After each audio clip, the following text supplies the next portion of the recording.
ဒီ blog လေးကတော့ညီရွှေတွေကိုတွားခဲ့တဲ့ blog လေးပဲဖြစ်ပါတယ်ဒီ blog လေးမှာဆိုရင်တော့ညီတင်ငယ်ချင်းတွေရဲ့တင်ငယ်ချင်းအမိရဲ့တွားခဲ့တဲ့ blog လေးပါ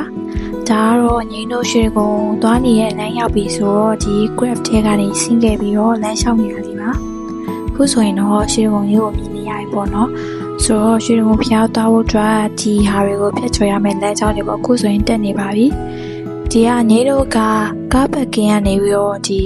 တစ်စစ်သွားတာမဟုတ်ပဲနဲ့အောက်လမ်းကြောင်းကနေတစ်စစ်သွားတာဆိုတော့လမ်းလျှောက်ပြီးတော့တက်ခဲ့ရတယ်ပေါ့နော်ညီတို့လည်းခြေညောင်းလို့အရန်ဖြစ်သွားပါတယ်ဒါကတော့ခုမှလမ်းတစ်ဝက်ပြီးလို့မြင်နေရတဲ့မြေခွန်းတွေပါအခုဆိုရင်တော့ညီတို့တက်စီကနေပြီးတော့တက်လာခဲ့တာဒီစီဒီရိုကိုသွားတဲ့လမ်းကြောင်းကိုရောက်ပြီပေါ့နော်ဆိုတော့ညီတို့အားလုံးကတက်ဖို့ရရနေကြတာပါဒါနဲ့ငိမ့်ဒီနေ့တော့နည်းနည်းလေးဒီဗီဒီယိုထဲမှာအခုမှပြန်ကြည့်တာဒီဗီဒီယိုလေးပဲထဲမှာပေါ့နော်နည်းနည်းလေးတော့ဒီကြည့်ရတာကိုယ့်ရဲ့ဝတ်စုံလေးနဲ့လိုက်တဲ့ပုံလေးပေါ်နေပါတယ်ခုဆိုရင်တော့ဒီရေပြပေါ်ကိုရောက်ပါပြီပြီးတော့ဒီမှာဖျားဖူးကြရပေါ့နော်ကိုဘက်လျှောက်ကြည့်ဒီဘက်လျှောက်ကြည့်ရင်လည်းဒီလိုရလေးတွေမြင်ရတော်တော်လေးစိတ်ချမ်းသာတယ်ဒီလိုမျိုးတွေပေါ့နော်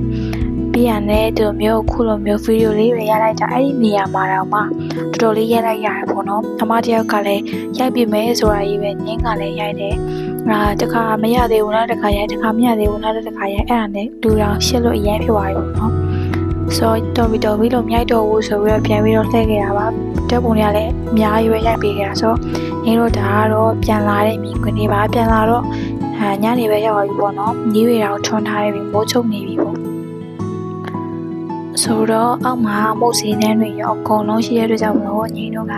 ဒီဝက်သားတို့ထိုးတွေရောမြန်မာတို့ထွေးတွေရောစားခဲ့ပါတယ်